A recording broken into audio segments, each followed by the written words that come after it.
साथ कहते हैं कि जब जीतेंगे तब तो करेंगे ही, लेकिन जीतने से पहले यानी कि आज से और अभी से हम 10 से 15 हज़ार का रोजी रोजगार का गारंटी हर युवा को दे रहे हैं। यानी कि जो भी युवा साथी अगर थोड़ा बहुत मोबाइल चलाना जानता है तो वो अगर चाहे तो मेरे साथ जुड़ करके 10 से 15 हज़ार का अभी से वो अपने लिए व्यवस्था कर सकता है। साथ ही साथ बुजुर्गों को, बाबा अपने के 60 वर्ष से ज़्यादा उम्र के व्यक्ति को, बुजुर्गों को कितना मिलता है? 400 रुपया जो है कि वृद्धा पेंशन योजना मिलता है। 400 से क्या हो जाएगा? एगो दवाई का बोतल खरीदने जाएंगे तो उसे अपना पॉकेट से पैसा लग जाएगा। तो बेहतर है कि उसको बढ़ाया जाए।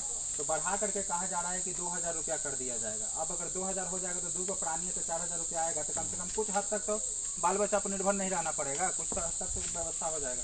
फिर उसके बाद बोलते हैं कि अगर घर में सबको रोजी रोजगार करना है तो पुरुषों को नहीं, महिलाओं को बोला जा रहा है कि सस्ता ऋण पर सस्ता ऋण दिया जाएगा।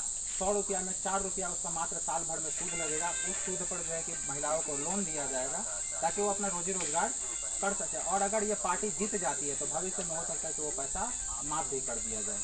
उसके बाद है कि बच्चा, अगर 15 साल से कम उम्र का बच्चा है आपके घर में तो उसको जो है कि मुफ्त शिक्षा दी जाएगी। मुफ्त शिक्षा देने का मतलब ये नहीं कि हम उसको सरकारी स्कूल में जाकर के जो है कि पढ़ाने के लिए छोड़ दें, नहीं, आप किसी भी स्कूल में पढ़ाइए, उसका पैसा सरकार देगी, तो ये ज़्यादा अच्छा है। उसके बाद किसान भाइयों को कहा जा रहा है, 5वां काम जो है कि किसान भाइयों को बीज से लेकर के उनके संरक्षण से लेकर के सब चीज़ का उनको व्यवस्था करवाया जाएगा। अगर फसल नष्ट हो जाता है तो मुआवजा दिया जाएगा, और अगर सब कुछ ठीक ठाक रहा, फसल बहुत अच्छा होगा तो उनको उचित मूल्य पर खरीद भी दिया जाएगा। तो ये 5 काम जो है कि जन स्वराज पार्टी करने जा रही है, जो कि सबसे पहला और सबसे आवश्यक काम है। महिलाओं के लिए पैसा दे रहा है कि आप अपना